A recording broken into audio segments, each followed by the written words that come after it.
Kumusta mga kabalisong? Magandang makulimlim sa inyong lahat.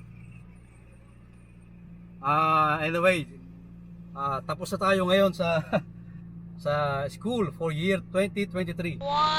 Yes, finally. So, pumasa na tayo kanina. Pero yung written exam at saka yung written exam okay naman, no, na nagawa natin. Natapos natin. May konting adjustments pero still na-manage natin para makasurvive tayo, no? Survival tayo kasi dahil napakahirap talaga ng second year kasi more on trigonometry at geometry, tapos yung mga measurement kailangan talagang accurate. Pero anyway, sige, drive muna tayo para maganda-ganda ating kwentuhan na. Time check 4:30. Sakto no? Galing talaga ni teacher, ano? 5 minutes, pinapalis na kami. Ano sinasabi ko? Yun. So, ang ating school for this year ay finally ended. Official na yan. Tayo ay actually maghihintay pa pala ng 1 week dahil yung result na kung mayroong problema sa email na kailangan naming i-upload yung result ng aming exam na pinirmahan namin kanina, dapat i-upload sa computer para pumasok sa system ng TAFE dito. At doon magbabase ang teacher kung nagawa ba lahat o hindi, re-reviewin nyo. So 1 week. Pero pasado tayo dyan dahil wala naman akong backlog eh. So yun ang kagandahan ng advance ka updated ka sa pag-upload ng mga kinakailangan na documents. Every subject na kinukuha mo dapat may may kailangan mong i-upload yung assessment result, no? Ito yung final exam saka practical exam. Kaya lang yung practical exam ko ay tapos ka na last week pa. Bonus na lamang ngayon. Wala nang grade yun. Pinag-welding kami ng isang square box, isang 1.6 mil, tapos i-hydro test para malaman lamang kung merong singaw, may leak, water leak, yun, nakakuha naman ng Diyos, 1 click, walang problema. Bonus na lamang ngayon dahil sinabi ko, no? At dahil nga natapos ko na maaga yung, actually pangalawa yata ako o una, pangalawa yata ako natapos sa practical exam ng TIG welding. Dahil nga advantage ko yun na konti dahil sa trabaho namin ay TIG ang ginagamit, no? TIG welding machine ang ginagamit namin. At saka TIG ang ginagawa namin to. Dahil yung iba siyempre kahit paano nahihirapan, nangangapa dahil mga kasamahan ko ay hindi naman nagtitig welding sa trabaho. Kaya pagdating dito siyempre natural lamang yun na mangangapa sila, no? Mag-adjust, ika nga. Ako man lumagi sa ganun, siyempre may hirapan din ako. Pero naman, lahat kami nakapasa ngayon. Kompleto kaming 8, dati 16. Kompleto kaming 8 nakatapos. Kung may sasubmit yung mga final requirements sa teacher, binibigyan kami ng 1 week para ma-process yun. Ako naman pagdating mamaya gagawin ko na yun Hindi naman ako ahead ako doon sa pag-upload ng mga documents. Wala akong problema doon. At pinupuri nga tayo Tax. Pinupuri so yun ang ating kaganapan ngayon.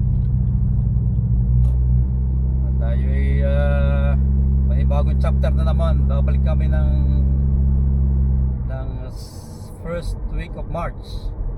Ang tagal, sabi, February yata. Tama, February pala. Sa school for last term.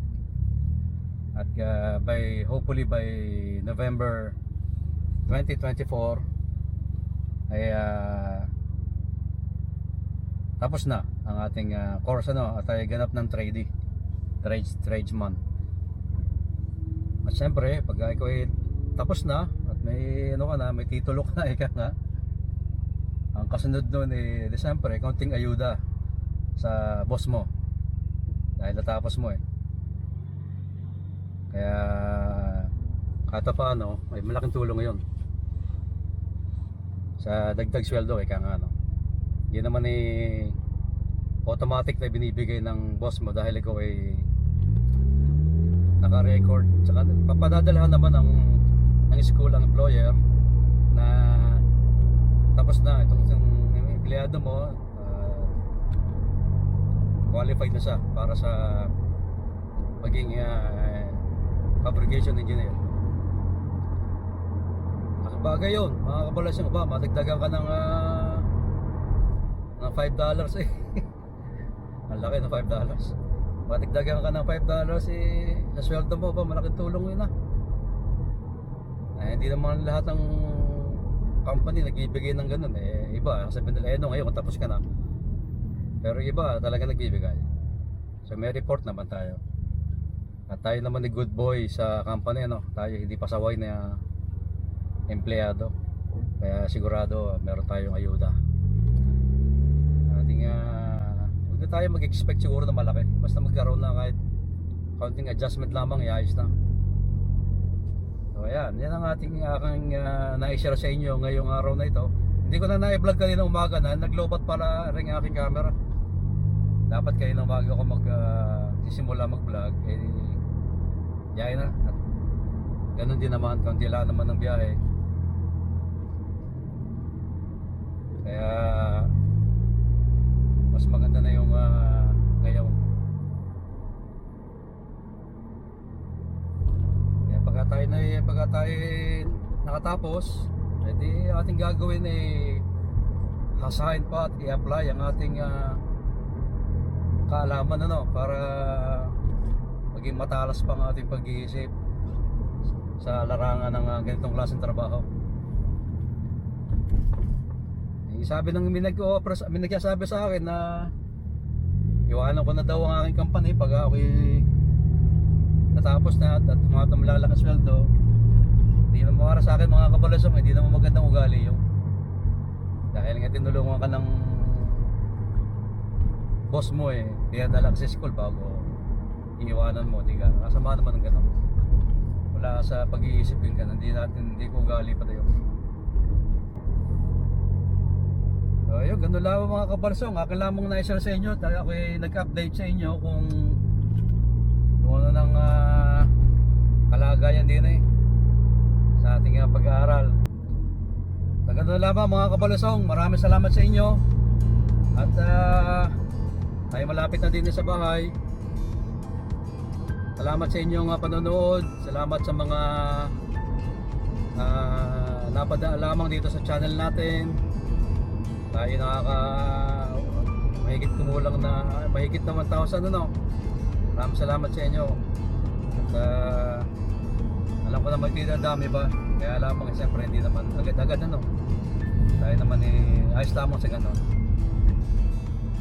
Tayo naman nagsishare lamang kung anong buhay din kung anong buhay ko. Hanggang sa muli mga kabalasong lagi ko sinasabi sa inyo, huwag kayong mawawalan pag-asa. At magpasalamat lagi sa Diyos kung ano naman ang ating natatanggap na biyahe sa araw-araw. Tayo nakaka-uwi ng maayos, walang hindi tayo nadidisgrasya. So yan simpleng pasasalamat lamang, napakalaking bagay. Huwag kayong magsawa sa ating pagsuporta sa ating YouTube channel ito, Wally on Lens. At magkita-kita tayo ulit sa susunod At sa ngayon ay magpapaalam muna ako sa inyo.